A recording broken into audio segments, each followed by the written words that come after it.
राजस्थान में आई हुई है चतुर्थ श्रेणी कर्मचारी भर्ती परीक्षा। तो उसमें क्या विद्यार्थी के लिए वरदान साबित होगी, चमत्कार साबित होगी, या एक प्रकार की यहाँ पर निराशा विद्यार्थियों को मिलने वाली है? किस प्रकार से रणनीति आपको तय करनी पड़ेगी, किस प्रकार से आपको तैयारी करनी पड़ेगी, तो आप सिलेक्शन की दौड़ में आओगे किस प्रकार से, इस बारे में इस वीडियो के अंदर हम चर्चा करने वाले हैं दोस्तों। जहां तक कि अनुभव की बात करें, यहाँ पर जो पीछे राजस्थान के अंदर पशु परिसर भर्ती परीक्षा हुई थी, उस परीक्षा के अंदर बड़े बड़े धुरंधर जो अपनी बड़ी कमांड रखते थे किताबों के अंदर, वो धराशायी हो गए। और कुछ विद्यार्थी जो कम नंबर ला करके और ऐसे नॉर्मलाइजेशन की प्रक्रिया में सफल हो गए दोस्तों, जो आज ज्वाइनिंग के दरवाजे पर बैठे हैं। तो आज हम इस वीडियो के माध्यम से बात करने वाले हैं चतुर्थ श्रेणी कर्मचारी की जो परीक्षा है वो सितंबर माह के अंदर होने वाली है, उसकी तैयारी हम किस प्रकार से करें, किन बिंदुओं पर हम ज्यादा फोकस रखें।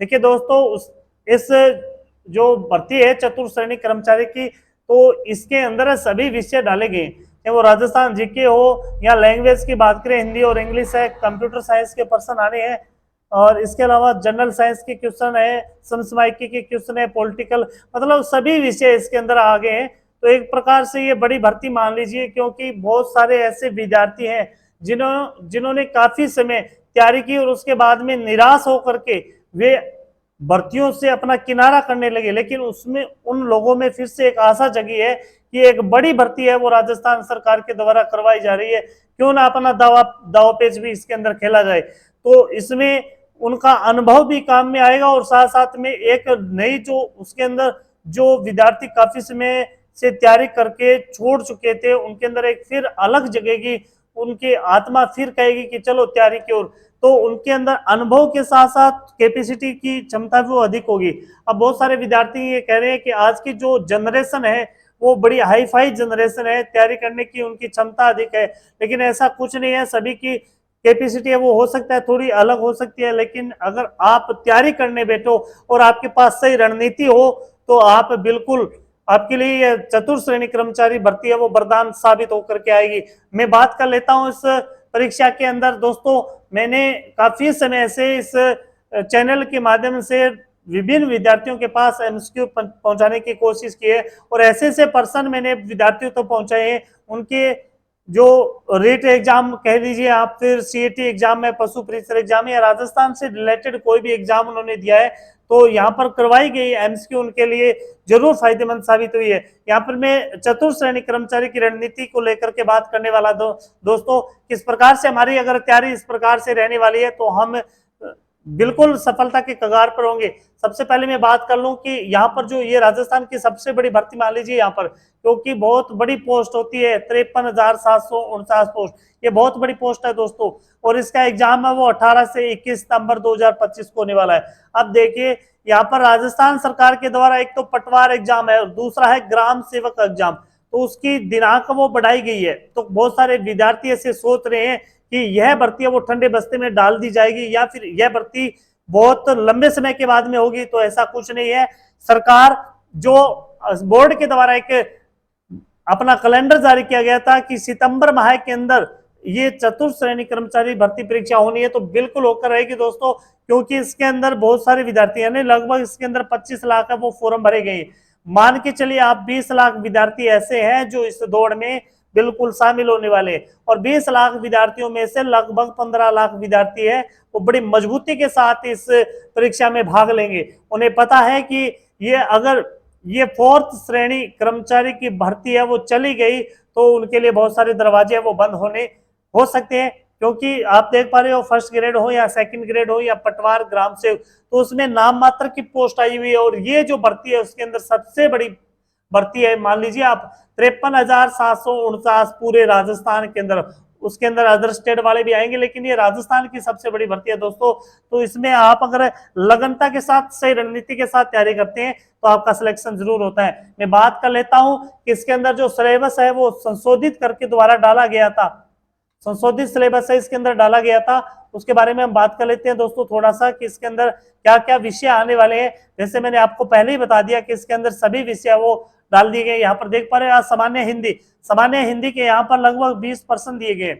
20%। अब पॉइंट ऑफ व्यू से देखें, एग्जाम ऑफ व्यू से देखें कि इसमें हिंदी के अंदर बहुत सारे पॉइंट डाल दिए गए हैं, तो कौन से पॉइंट से ज्यादा पर्सन आने की उम्मीद है उसके बारे में हम चर्चा करेंगे। इंग्लिश के आप देख पा रहे हो 15 क्वेश्चन यहाँ पर आने वाले। सामान्य ज्ञान के यहाँ पर 70 क्वेश्चन है, वो उनका वेटेज बाद में बढ़ाया गया था, 70 क्वेश्चन आने वाले हैं। उसके अंदर राजस्थान ज्योग्राफी के 20% है, हिस्ट्री और आर्ट एंड कल्चर की बात करें तो उसके भी 20% है। अगर भारतीय संविधान की या राजस्थान प्रशासनिक व्यवस्था की बात करें तो 10% है। जनरल साइंस के यहाँ पर सबसे कम पर्सन आ रहे हैं भाई, 5%। और समसामयिक की घटनाएं यानी करंट जीके की बात करें तो 10, उसमें से 5 भारत के और 5 ही राजस्थान के। बेसिक कंप्यूटर के यहाँ पर 5% आने वाले। तो सामान्य गणित के यहाँ पर 15%, टोटल 120%। नेगेटिव मार्किंग इसके अंदर 1/3 रहने वाली है। अब सबसे बड़ी समस्या क्या आ रही है मैं आपको बता दूं, सबसे बड़ी समस्या ये है कि इस भर्ती परीक्षा के अंदर 8 पारियों के अंदर ये परीक्षा होनी है दोस्तों, 8 पारियों के अंदर। अब 8 पारियों के अंदर लगभग सरकार यानी बोर्ड के द्वारा बताया गया कि 6 पारियों के अंदर ये एग्जाम करवाया जाएगा, और इसकी पारियां वो बढ़ाई भी जा सकती है। लगभग अधिकतम जो पारी होगी वो 8 पारी होगी। अब इसमें एक नॉर्मलाइजेशन की प्रक्रिया होती है ना, वो एक बड़ा खतरा साबित हो आईएएस खतरा साबित करने वाली है, क्योंकि पशु परिसर के अंदर इसने अपना बड़ा प्रभाव छोड़ा है। तो ये यहाँ पर ना हो जाए, इसलिए हम बड़ी रणनीति के साथ अगर आप तैयारी करोगे तो आप बिल्कुल यहाँ पर सक्षम होने वाले हैं। मैं यहाँ पर बात कर लेता हूँ दोस्तों, सबसे पहले राजस्थान जीके की। सबसे पहले अगर हम राजस्थान जीके की बात करें, राजस्थान जीके के अंदर सबसे पहले पॉइंट ऑफ ज्योग्राफी को लेकर के चलते हैं। ज्योग्राफी के अंदर जो सबसे ज्यादा पर्सन पीछे के अगर देखें हम कि राजस्थान के अंदर जितनी भर्तियां हो रही है उसके अंदर सबसे ज्यादा जो पर्सन उठाए जा रहे हैं वो बांध से उठाए जा रहे हैं। बांध के अलावा बात करें जलवायु के, कोपेन और थानवेट की जलवायु जरूर आती है। नदी के पर्सन आते हैं, नदी के अलावा मान लीजिए आप भौतिक प्रदेश से जरूर एक पर्सन आता है। भौतिक प्रदेश के अलावा परिवहन यानी कौन सा राजमार्ग कौन से जिले से होकर के गुजर रहा है। परिवहन के अलावा जनगणना की जो पर्सन है, जनगणना 2011 के पर्सन ये बिल्कुल आते हैं। इसके अलावा हम आर्ट की बात करें, कला व संस्कृति की बात करें तो आभूषण का पर्सन जरूर आता है दोस्तों। आभूषण हो गया, इसके अलावा दुर्ग हो गया, लोक देवी देवता हो गए, देवता के बारे में पूछा जाता है। भाषा का एक पर्सन जरूर आता है। राजस्थान के फेस्टिवल की बात करें तो उसका भी पर्सन आता है। हवेलियां जरूर पूछी जाती है, कौन सी हवेली कौन सी जिले में है। एक वाद्य यंत्र का पर्सन है वो बिल्कुल आता है दोस्तों। और इसके अलावा हस्तकला के पर्सन है वो जरूर उठ करके आते हैं। तो ये बड़े मजबूत पॉइंट अपने जो अपने को याद करनी है। इतिहास के अंदर अगर हम बात करें, हिस्ट्री के अंदर, हिस्ट्री की अगर हम बात करें तो इसके अंदर रियासत काल है। रियासत काल में सबसे ज्यादा जो महत्वपूर्ण है वो है आमेर की रियासत है, चौहान मेवाड़। इसके अलावा प्रजामंडल के पर्सन है, प्रजामंडल के भी पर्सन आते हैं बिल्कुल उठ करके। 1857 की क्रांति से रिलेटेड एक आधा पर्सन जरूर आता है। और इसके अलावा किसान आंदोलन से संबंधित है वो पर्सन जरूर आते हैं। भारतीय संविधान की अगर मैं बात कर लूं दोस्तों, संविधान यानी राजस्थान के अंदर संविधान की अगर हम बात करें, संविधान के अंदर सबसे बड़ा राजस्थान के अंदर राज्य विधानमंडल है। राज्य विधानमंडल के पर्सन जरूर आएंगे। इसके अलावा कलेक्टर यानी जिलाधीश के पर्सन भी जरूर आएंगे। मंत्री परिषद के बारे में या सीएम के बारे में ये पर्सन है वो संविधान के अंदर पूछे जाने की पूरी संभावना रहेगी दोस्तों, क्योंकि पीछे जो भर्तियां होती आ रही है उनके अंदर ये पर्सन सबसे ज्यादा पूछी जा रही है। अगर हम बात करें साइंस के अंदर तो बहुत कम पॉइंट इसके अंदर दिए गए हैं, क्योंकि इसमें केवल 5 क्वेश्चन वो आने हैं। इसके अंदर सबसे ज्यादा भौतिक व रासायनिक की बात कर लें, धातु है, धातु हो गया, मानव शरीर हो गया, रोग हो गया, प्रकाश के वो पर्सन है वो इसके अंदर आने वाले। कंप्यूटर के भी यहाँ पर बहुत कम पर्सन यानी 5% यहाँ पर वेटेज दिखाए गए। और इसमें सबसे ज्यादा आप ध्यान में रखना MS वर्ड हो गया, MS एक्सेल हो गया, या फिर पावर पॉइंट हो गया, पावर पॉइंट। इसके अलावा डिवाइस के बारे में आप जरूर पढ़ना और इंटरनेट के बारे में जरूर पढ़ना। इनमें से ये पर्सन ये उठ करके आते हैं।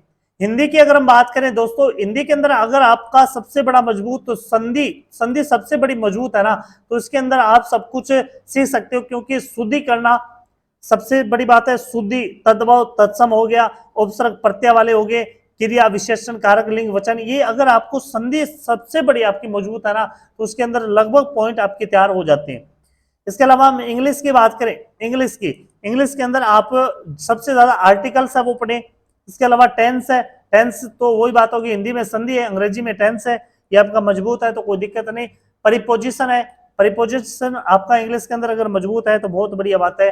इसके अलावा मैथ की अगर बात करें तो मैथ में देखिए दोस्तों, मैथ एक ये सब्जेक्ट हो गया, मैथ एक ऐसा सब्जेक्ट है जिसको सभी कवर कर सकते हैं, क्योंकि इसके अंदर निर्धारित फार्मूले होते हैं, निर्धारित प्रश्नावली है, तो इसके अंदर आप अपनी पकड़ है वो बिल्कुल मजबूत कर सकते हैं। और सबसे ज्यादा अगर मैं बात कर लूं कि जो मेरिट निकाल के आते हैं, बहुत सारे विद्यार्थी कहते हैं राजस्थान जीके को मेरिट नहीं निकालता, सबसे ज्यादा ये निकाल के आता है, क्योंकि कौन सा पर्सन कहां से, जैसे आपको ये दे दिया भाई बांध से पर्सन आने वाले हैं, तो यहाँ पर कोई सत्र थोड़ी दिया है, हाँ बिल्कुल यहाँ पर 10वीं सत्र की परीक्षा होनी है, लेकिन 10वीं का सत्र भी कोई हल्का फुल्का सत्र नहीं होता, बड़ा हाई डीपली भी ये सत्र होता है। यानी आप छठी क्लास से लेकर के 10वीं क्लास तक जितना सिलेबस पढ़ते हो, बहुत सारे इसके अंदर पॉइंट आ जाते हैं, बहुत सारी डीपली बातें आ जाती है, तो उनमें से कहीं से भी प्रश्न उड़ करके आ सकता है।